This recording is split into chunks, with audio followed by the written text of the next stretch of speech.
Isso faz com que ele tenha não é uma fragilidade desse sistema, mas uma necessidade dos pais, por exemplo, lidar com os adolescentes de forma a não romper os laços. Por quê? Se você é pai, se você é mãe, você tá numa situação dessa, e se você tá estressado, cara, você vai querer dar um pega no seu filho, dar um expor, você vai fazer isso, pelo amor de Deus, não rompa o laço.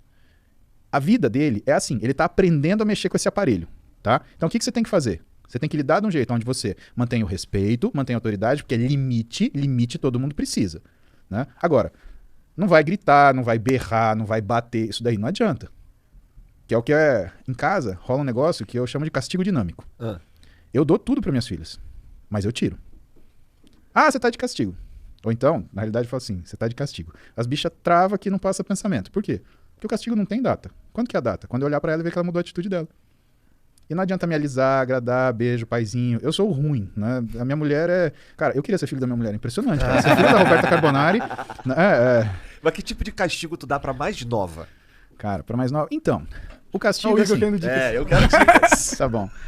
Cara, a Duda e a Clara, elas são completamente diferentes. Elas são maravilhosas naquilo que elas são. A Duda tem 17, é uma mulher, né? Ela tem muita iniciativa, ela tem muita argumentação. E ela é uma pessoa muito...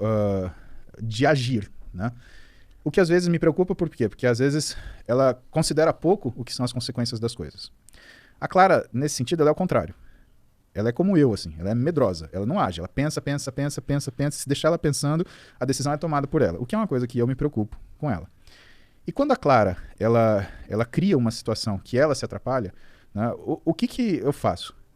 Eu afasto ela daquela situação até ela sentir que ela precisa aprender a lidar com aquilo melhor para voltar para lá. Por exemplo, sei lá, uma situação hipotética, tá? Ela brigou com as amigas. Clara, vem cá. Você não vai mais brincar com suas amigas até você aprender a brincar. Ah, mas foram elas falaram isso. Assim, tudo bem. Sempre vai parecer culpa dos outros. Mas é aquilo que é a sua culpa. Porque a gente não briga. Quando um não quer, dois não brigam. Então, quando você souber lidar com as suas amigas, você volta a falar com elas. Não tem problema nenhum. Pode procurar outra coisa para você fazer. Mas eu não vou deixar você sair de casa agora. E você não vai encontrar suas amigas. Aí ela fica moada, não sei o quê. E a Clara, apesar da idade dela, né, ela sabe se expressar. Então ela vem comigo quietinha, dá um beijo no meu ombro, porque volta e meia eu tô trabalhando, ela chega, dá um beijo no meu ombro, olha pra mim, fala, papai. Ela me chama de papai. A Duda me chama de paps, a Clara me chama de papai. Papai, eu entendi o que o senhor falou, eu não posso fazer isso. Você aprendeu isso? Ótimo, pode sair pra brincar. Se isso demorar um dia, Igor, é um dia de castigo. Se demorar um ano, é um ano de castigo. Se demorar uma vida, aquelas pessoas ela não vai ver mais, porque ela não sabe lidar com elas. E se ela não sabe lidar com elas, de duas uma.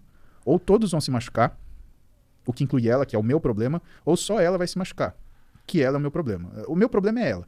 Né? Se todos se machucam, ou se ela se machuca, eu tô sendo muito sincero, o meu problema é minha filha. Então ela precisa saber lidar numa situação de estresse e pressão. E se ela não sabe lidar, ela tem que pensar naquilo, usar o núcleo ventromedial do córtex pré-frontal dela para aprender a lidar com aquele negócio. Para a gente falar ainda da questão da percepção da satisfação e do que é a recompensa. Então a gente tem esse equilíbrio. A gente tem a nossa amígdala, que foi o que eu faltei falar para você, que cuida da nossa ansiedade, irritabilidade e compulsividade, né? E ela fica antagonizando o nosso núcleo ventromedial. Tem um cara chamado Daniel Kahneman, e esse cara escreveu um livro muito interessante, que eu ganhei da minha mãe, Heloísa, chama Rápido e Devagar. E o que ele fala nesse livro? Ele fala justamente, ele faz uma análise através da neurociência do que são as nossas tomadas de decisão. Aquilo que você não pode responder na hora. Se você não precisa se defender de uma agressão imediata, nunca tome essa decisão. Pare. Pense. Você está tirando da sua amígdala, que vai responder com agressão, ansiedade e compulsão.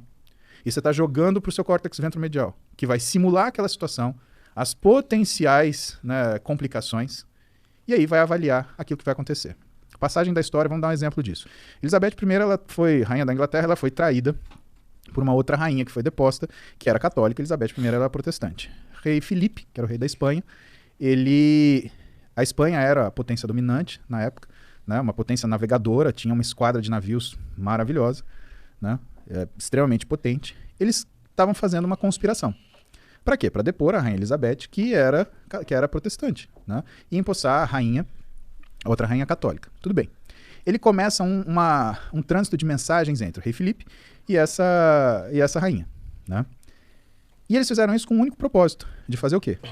De que essas mensagens fossem descobertas. Por quê? Porque uma vez descobertas essas mensagens, ia-se saber que, ou ia-se acusar a rainha católica de traição. E a punição para traição ao reinado e à rainha é morte. Rainha Elizabeth, seguindo o que era o conselho dos seus conselheiros, condenou a rainha católica à morte e cortou-lhe a cabeça. Rei Felipe fez o quê?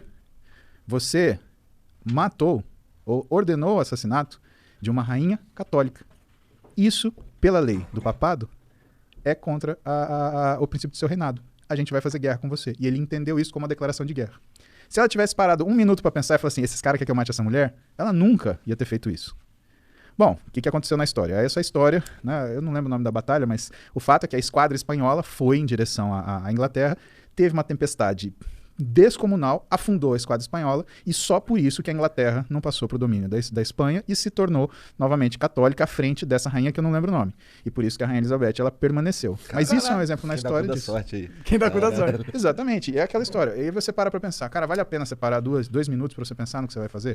Vale. Quanto Isso tempo... mudou um pouco a minha vida, cara. Esse lance de pensar antes, tá ligado? Porque, porra, eu já fui um cara difícil de lidar, tá ligado? Que tudo respondia que assim, sem pensar muito. E depois que a merda tava feita, eu, caralho, fiz merda. Igor, ninguém é fácil de lidar. Só a gente é fácil de lidar. Você já parou pra pensar que você pode olhar pra você ontem, que é uma coisa desleal com você, e falar que você era um cara difícil de lidar. Por que é desleal com você?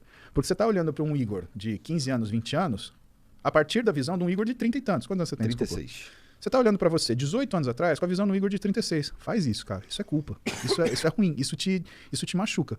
Porque ninguém é fácil de lidar. Tem gente que finge ser fácil de lidar, mas ninguém é. Todas as pessoas querem o que elas querem, do jeito que elas querem, na hora que elas querem. E se elas não têm isso, as que são mais... como fala? As que são mais ardilosas, elas criam mecanismos para chegar nessa situação. As que são mais impulsivas, elas querem tomar aquilo na briga, que não tem um jeito certo e errado. Aquilo são formas. Né? Tu não consegue qualificar isso. Né? Então... o que faz a gente, na verdade, observar isso é um amadurecimento que você foi submetido. Você foi obrigado a pensar 2 vezes. Todos nós tivemos situações onde nós fomos viscerais e fomos, né, extremamente agressivos. A questão é, o que custou pra gente mudar? Pensa no que você passou de vida, o que você enfrentou, as coisas, os nãos que você levou.